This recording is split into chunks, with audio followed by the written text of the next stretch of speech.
Uno se imagina que hay toda una operación, y todos nos imaginamos eso, y creo que todavía lo seguimos pensando, para poder llegar a un ministerio, para el corazón del ministerio es sacar computadores y una caja fuerte, tener conocimiento de cómo funciona la orgánica interna, pero cuando a uno le dicen que todo eso fue dirigido desde la cárcel,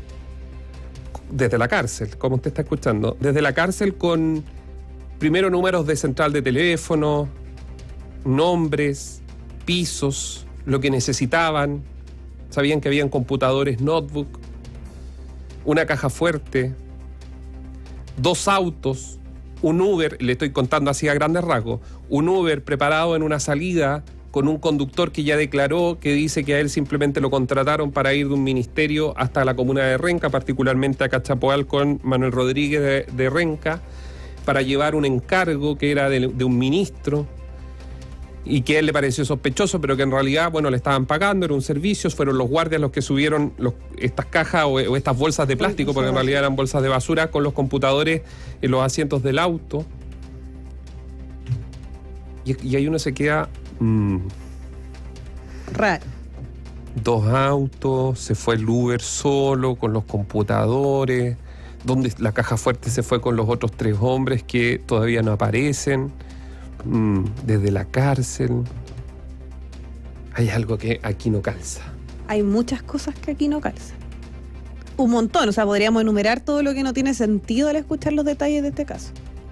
Pero parece que para el Ministerio Público hasta ahora sí tiene sentido. Han estado armando ya algunas teorías y tú... Tiene sentido porque, a ver, acá hubo 4 llamados telefónicos en total que se hicieron en el transcurso de cerca de 40 minutos.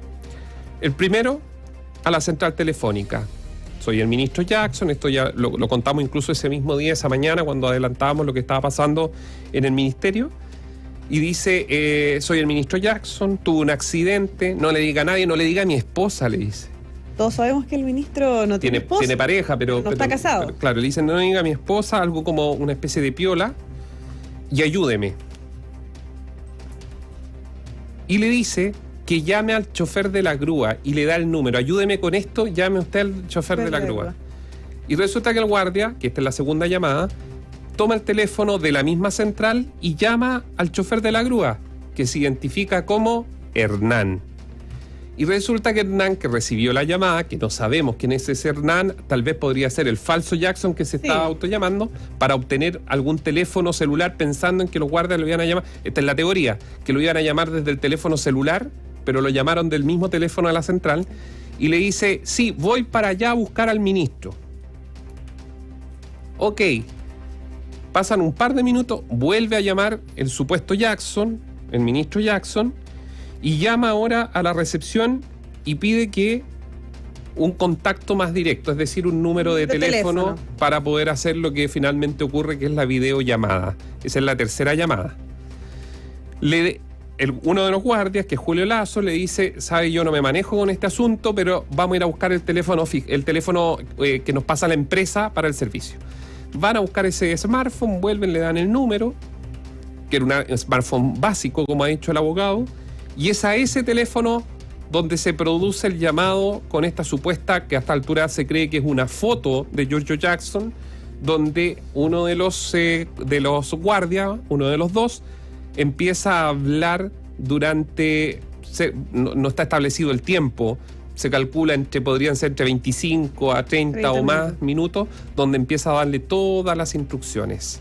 Es raro igual porque esta jornada se hizo pública la imagen de quién es la persona que hizo esta videollamada desde la cárcel, que no tiene nada, físicamente no tiene nada que ver con cómo es el ministro, pero la imagen, y tal como lo dieron en sus testimonios los trabajadores, dicen, se veía la foto de una persona que portaba un jockey, tez blanca, tenía lentes ópticos, que en realidad era igual al ministro. No es por como generalizar, pero honestamente los rasgos principales... Una cantidad de memes, hasta una rodilla parece con unos lentes. Nos mandaron aquí, pero es que honestamente las características como más llamativas del ministro son muy generales, que si uno no se pone a ver en detalle... Pero ¿qué es lo que hay en la carpeta? Porque esto es lo importante. Esto es lo importante. En la carpeta están los videos, están las fotografías, se ven a los guardias, se les ve a uno de los guardias, que es justamente el que declaró, todo el rato con su teléfono cerca de la boca. De hecho, hay cámaras arriba que se graba la pantalla que está justamente encendida, donde ahí le va dando las instrucciones a este guardia de lo que tiene que hacer, el supuesto ministro Jackson. En ese mismo contexto y bajo toda esta argumentación es que ocurre que los guardias van, recogen estos computadores, le había pedido más de 50, 54, 53 computadores, finalmente son 23 los que encuentran.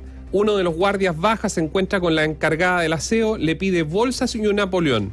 Es la encargada del aseo la que va a buscar las bolsas y el Napoleón. Incluso, voy a contar algo. A ver. Es que perdón que me ría, pero es que, ¿sabes lo que pasa? Es que todo esto es muy pintoresco. Si esto fuese una serie de Hollywood o de estas series de pareciera más una policía como para cómica. reírse, sí, es como para reírse comedia, más que el suspenso. Así es. Porque de hecho, le voy a leer brevemente lo que le dijo la encargada del aseo. Esto es lo que está en el expediente. Le dice, en su declaración, dice... Es de caso ya, dice, servicio nocturno, como es de costumbre. Me desplacé directo a la conserjería y vi que el guardia, la conserjería le dicen ellos a la recepción, y vi que el guardia, José Luis, se encontraba conversando con alguien por teléfono. Me dijo que estaba hablando con el ministro Jackson y me pidió si es que tenía 3 bolsas de basura que le facilitara, ya que estaban haciendo inventario y además iban a fumigar. Yo le hice y tiré una pequeña broma y le dije, ya, pero dígale que renuncie primero. Y el guardia me dijo que estaba en una videollamada con él. Raro. Claro, ella le tiró, imagínense, la persona del aseo tiró la talla. Le tira la talla, ya, dile que renuncie primero, y resulta de que, esto es su relato, esto es textual, íntegramente textual, lo que yo le he leído, el relato de la persona que finalmente fue la persona que llamó a Carabineros y la que se dio cuenta que aquí algo no cuadraba. Es que ella sube a hablar con él, que es José el que hace la videollamada, y ella sube y le hace señas de como, Claro, pero espérame, es que antes de llegar a eso, ella va y llama a su jefe, que no le conteste, llama al segundo y le dice, oye, ¿van a fumigar, jefe? ¿Van a fumigar acá? Porque entraron gente de overoles blancos, pero... Y el jefe le dice, no. Y en ese minuto es que la persona del aseo manda, que esto lo contamos, cuando entregamos esta información lo contamos, porque dentro de todo este edificio habían auditores de la radio que se comunicaron ese día, y los envía al -1, como dice el protocolo de seguridad del edificio. Frente a todo este tipo de situaciones, todos van al -1 porque tiene salidas de emergencia por otra calle. Entonces los envía al -1. Incluso ella dice en su relato que se percata que algunos de sus colegas habían bajado al -2 a fumar y los reta de que tienen que estar en el -1. Y ahí vuelve y le dice lo que tú justamente estabas adelantando, que corte esa llamada porque justamente era falso, era un cuento del tío. ¿Y qué le responden cuando le dice el guardia, oye, es un cuento del tío, te pillé? Tío, sí. Le dice, mira, conche de tu madre, te cagué. Y le corta. Y ahí le quedó, pero más que claro que era un cuento Pero del ya tío. a esa hora los overoles, los dos personajes, ya con el famoso sobrino del ministro, ya se habían tomado el segundo auto y se habían ido con lo más importante de todo esto. No hay que perder de vista lo más importante, la caja fuerte. La caja fuerte, así es. Ayer, mientras ustedes comentaban junto a Aníbaldo lo que había ocurrido durante la jornada, llegaron hartos llamados por teléfonos de personas que han trabajado en empresas de seguridad, porque ya de por sí es raro. Yo creo que a cualquiera que haya escuchado el relato y todo lo que ha ocurrido, es muy extraño que el ministro, que la misma autoridad, yo creo que ni en sus propias empresas, ni los jefes acá llaman directamente para decir, hola, tuve un accidente, consígueme tú la grúa. Ya de partida eso es raro. ¿Y qué nos decían algunos auditores que han trabajado en empresas de seguridad? Que cuando hay estas mini señales de que algo no tiene sentido, lo primero que tienen que hacer es llamar a Carabineros. Eso es parte del protocolo de las empresas de seguridad. Llamar a Carabineros en caso de cualquier cosa extraña, sobre todo en el horario en que estaba ocurriendo. Y aquí hay algo que uno empieza ya ni siquiera son las teorías, son los datos que uno tiene respecto a la investigación. Y una de las líneas investigativas podría estar directamente relacionado de que, ¿y por qué? ¿En base a qué teoría del caso? Que esta persona este hombre de 24 años que asesinó, porque finalmente este hombre de 24 años que estaba en la cárcel tiene 6 condenas. La más grave es que a los 15 años mató a otro adolescente. O sea, imagínense el nivel de personaje del que estamos hablando. Que a él le enviaron como una especie de regalo este caso. ¿Qué quiere decir eso? Que fue contactado para una estructura mayor y que aquí detrás obviamente no es él el del diseño, sino que para tener ese nivel de detalle, evidentemente aquí detrás hubo una operación mucho más amplia de conocimiento del lugar, de los pisos, que había notebook y no computadores estacionarios, que había un lugar donde estaba la caja fuerte. Inventaron que había que fumigar un lugar. Primero se inventó el accidente, luego inventaron que había que fumigar el lugar. ¿Por qué querían llegar a esa zona y no al, digámoslo así, primer piso del edificio? Y bastante específico igual, porque además uno puede asumir que en una oficina, en cualquier oficina pueden haber computadores o notebook en este caso. Había un detalle también, buscaban unas medallas de la oficina del ministro Jackson, que uno no creo que cualquier persona sepa lo que hay dentro de la oficina del ministro. Sí, y aquí es lo más importante. Hay que dudar y sospechar de todo, sí, lamentablemente, porque resulta que cuando nosotros el día de ayer preguntábamos a Desarrollo Social, no se nos entregó la información. Luego, entre gallos y medianoche, se empezaron a revelar datos, pese a que los auditores que estaban ahí sabían perfectamente que en esa zona se guardaban justamente boletas de garantía. Y ahora el Ministerio de Desarrollo Social que dirige Giorgio Jackson dice respecto a la caja fuerte que fue sustraída, ella contenía instrumentos de garantías, la mayoría en proceso de liberación o revisión por vencimiento o cumplimiento de contratos, salvo 2 boletas de garantía vigentes que estaban en custodia, respecto de las cuales se está gestionando su reposición en comunicación con el proveedor e instituciones bancarias correspondientes. Así es. Ahí está el detalle de lo que... Y como han dicho los abogados, de lo perdido. Tal vez lo más importante es lo que podría haber estado más que lo que se ha informado de esa caja fuerte. ¿Dónde está? ¿Quiénes son el supuesto sobrino con los 2 amigos, los fumigadores? Es que se pueden los fumigadores. Está bien, sí. No hay... Querían eliminar ácaros ahí en el 5º piso, porque finalmente eso era lo que la propuesta, esa es la idea, digamos. Pero claro, no hay... ¿Y con qué? ¿Llegaron de overol blanco? Así de fácil de entrar. Ahí está el video. Está el video de cuando ingresan.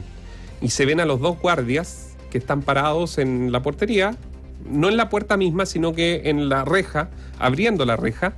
Y está uno con el teléfono donde se ve obviamente que, o sea, no se ve, pero está encendida la pantalla, por ende se asume que el relato del guardia es que siempre estuvo con el ministro Jackson al teléfono, este supuesto ministro Jackson, se ve la pantalla encendida y le están abriendo y diciendo, pase usted, a los 2 personajes que están con estas especies de overoles blancos, y uno de ellos lleva esa especie de burra o de yegua se le llama. Para hacer traslado para hacer el traslado de los computadores. De la caja fuerte. De la caja fuerte. Porque el dato es que al auto llegan con las bolsas de los 23 computadores. La caja fuerte era absolutamente necesaria para poder... obviamente esta yegua o este carrito era sumamente importante para poder llevar la caja fuerte, que era de un tamaño, la caja fuerte... Voy a decir, probablemente auditores no conocen los frigobar o no han escuchado los frigobar, que un refrigerador más pequeño. Que es un refrigerador pequeño, de menos de 1 metro. Como un cooler, pero de tamaño cooler. Un refrigerador, pero en miniatura más o menos de 1 metro. Más o menos, esos son los tamaños o dimensiones que tendría 80 centímetros, dice acá un auditor, en promedio tiene un frigobar. Más o menos eso, dicen los guardias, tenía esta caja fuerte que no estaba empotrada, no estaba... no es que rompieron una pared para sacarla, no. Era muy fácil sacarla y probablemente por eso no pidieron nada, sino que sabían que era muy fácil moverla del lugar. Todo esto que le hemos contado, insisto, no es una... Sería si uno lo viera en el cine sería para reírse. Sería una comedia policial, más que una policial de suspenso. si lo De podemos suspenso definir. no tiene nada. Nada. De hecho, lo otro que estaban aquí nos preguntan harto los auditores, ¿qué pasa con los notebooks? ¿Acaso fueron cortina de humo? Y tú mismo lo decías. Ahí hay un dato súper interesante. Ahí va con el dato, pero los notebooks se los lleva de esta persona que hace la llamada junto a la casa de la abuela, y la caja fuerte se la llevan este grupo de los fumigadores. Son 2 autos. Y aquí Néstor tiene el detalle. Claro, son 2 autos. El primero es un conductor de Uber que fue contactado, como yo les decía al inicio. A él le pareció extraño, pero cuando llega a hacer el viaje, que era particularmente desde el edificio del Ministerio de Desarrollo Social hasta Cachapoal con Manuel Rodríguez, esa es la dirección exacta. Y le dicen que tiene que llevar estas donaciones a las 11:30 de la noche, tiene que llevar estas donaciones a Renca, y a él le parece algo extraño todo esto, porque era el auto, pero sin nadie, era él y los computadores. Pero cuando llega ahí, fueron los guardias los que salieron con las bolsas y se las entregaron al conductor. El conductor se autodenuncia, conocida esta información, el conductor se autodenuncia en la policía, y por eso es que se puede tener su testimonio y finalmente conducir a Cachapoal con Manuel Rodríguez, donde es detenida por receptación la abuela de quien ahora se responsabiliza de ser el receptor. No, la cabeza pensante, la mente maestra de toda esta operación. Una mente maestra que está desde hace mucho tiempo en la cárcel, que desde la cárcel o tiene muy buen internet y pudo digitar muy bien y meterse y encontrar en internet hasta los planos del ministerio para poder entregar datos y precisiones a la hora de esta operación. O sea, juzgue usted. Sí, Néstor, ayer nos preguntaban mucho y ahora lo siguen haciendo respecto a por qué fue tan fácil encontrar los computadores. Y es lo que decías tú, al Uber desde un comienzo le pareció extraño y él mismo se presentó a declarar, y gracias a la ubicación se pudo llegar al destino, que es donde él dejó los computadores, y por eso fue tan fácil. La persona que conducía este vehículo entregó los detalles desde un primer momento. Esa es la razón por la que estos computadores se encontraron en tan poco tiempo. Y mientras eso ocurría, en una escena paralela, se cargaba la caja fuerte en este otro vehículo con el supuesto sobrino del ministro Jackson, sus 2 mejores amigos que andaban fumigando por ahí cerca y que fueron a fumigar la oficina del ministerio, y se van con rumbo desconocido. Hasta ahora, no sabemos las próximas horas, pero hasta ahora, 21 de julio, 6 de la tarde con 40 minutos. No se conoce paradero alguno de aquella caja fuerte y del supuesto sobrino con los 2 fumigadores. ¿Dónde están? ¿Quiénes son? ¿Quién ideó todo esto? Es la pregunta probablemente que muchos de ustedes tienen, ya que lo que se ha escuchado en estrado, sobre todo cuando el 7º Juzgado de Garantía de Santiago es probablemente por lejos el tribunal más garantista que existe en Chile. El más garantista que existe en Chile, por varias razones que podemos debatir más adelante. Sin embargo, aceptaron una formalización de robo con violencia. La violencia se supone que fue este pseudo ministro que, al ser solo ministro y hablarle por teléfono a una persona, fue violento. Raro. Muy raro. Veremos qué pasa en esta investigación. La radio, análisis y opinión independientes.